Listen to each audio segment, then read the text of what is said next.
Whenever you're ready. Alrighty. Hi, I'm Josh Faivre with JP Favors in DeKalb, Illinois. We're a corn and bean operation here.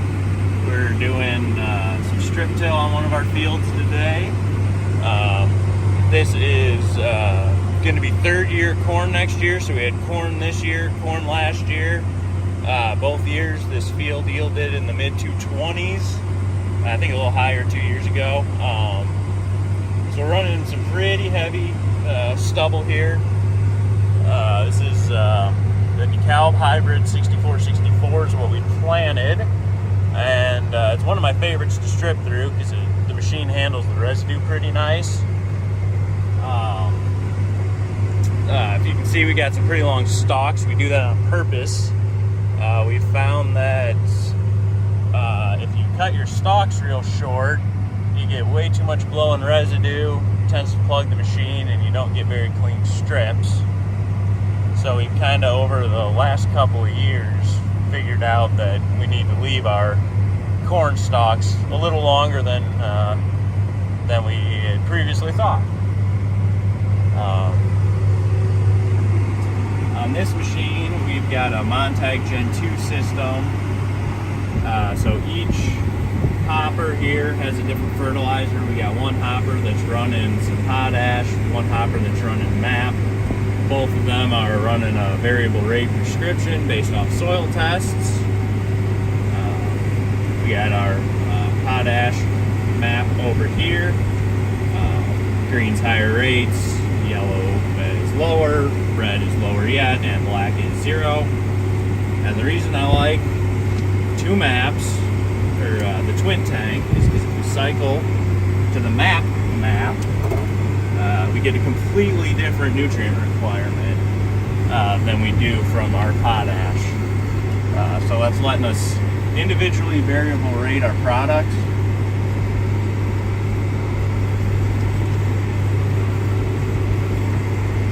Here, so like that a lot. This is our third season strip tilling. We bought this bar in spring of 2020. Ran it in the spring and fall both years. We try to do most of our strips in the fall. We find that just kind of gives us a little more time in the spring. But this bar does a great job in the spring as well. And coming into next spring, we'll definitely be having to do some of that to finish up our corn on corn.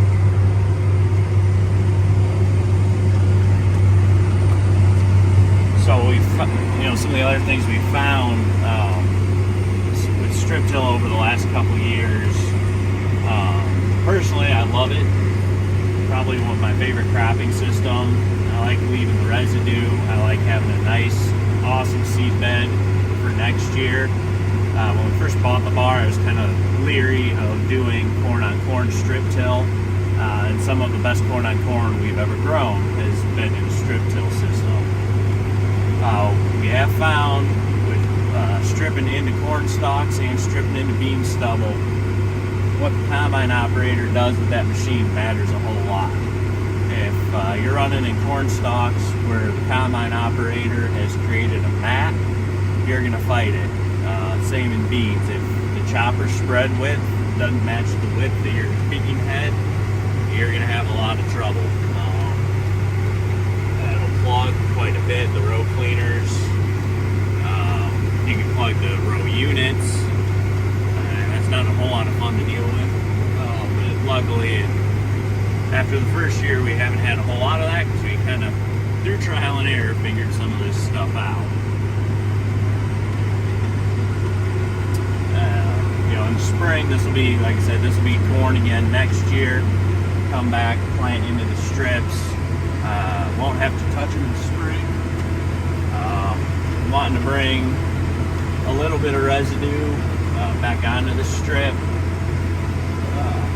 here in the fall to kind of help it over winter. We're leaving them a little chunkier than what I've planned into, which is okay in the fall. We want to let that over winter, protect it from the wind and rain and snow.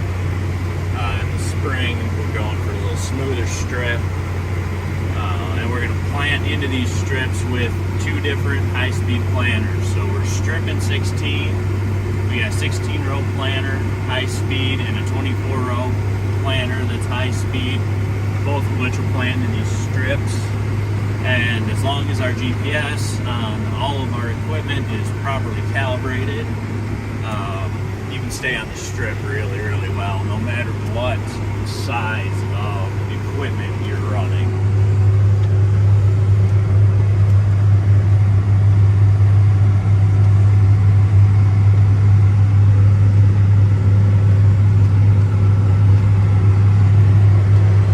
We have found that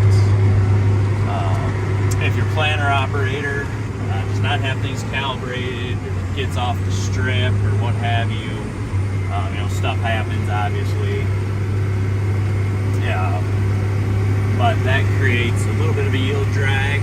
And the other thing is, if your planter operator is not planting straight or the GPS is not planting straight, it can be very difficult to strip till through that in a corn situation. Because you do not want to be on top of last year's corn row with a strip till bar. It just makes a little bit of a mess, and you don't get the seed bed you're looking for. And that's really what we're doing. We're trying to put down a good base of fertility for the crop, but most importantly, we're setting our seed bed. And I want a real smooth seed bed in the spring. We can run our planters at a good clip, make for really good placement. We're looking for, like everybody else, we're looking for an even stand. We want all our corn coming up on the same day. And we've had really good luck with that the last couple of years. It's some very, very challenging planting conditions, both too wet and too dry over the last couple of years. We've had definitely the best corn stands we've ever had running a strip till system. We're finding that by moving the residue out of the way before we do any tillage, we're not putting residue right next to our corn seed. We can get away with that in beans, but when you're doing corn on corn, any bit of residue you bury, that corn seed, you're going to plant into it. As soon as you do that, you're going to lose that plant. And doing strips where we're getting a nice clean box to plant into, where there's no residue. We've got our fertilizer in the box, available to our plant roots from the time that those roots emerge. They're going to have access to fertilizer, and it's really helped with the dry Julys we've had the last couple of years to kind of keep the corn stalk, especially on the potash side. Dry weather, you get potassium deficiency. We've had that in the last 2 years. By putting that potash right under the roots, we've been able to keep our corn standing a lot better. And here in rootworm country, we've had some pretty rough root systems the last couple of years.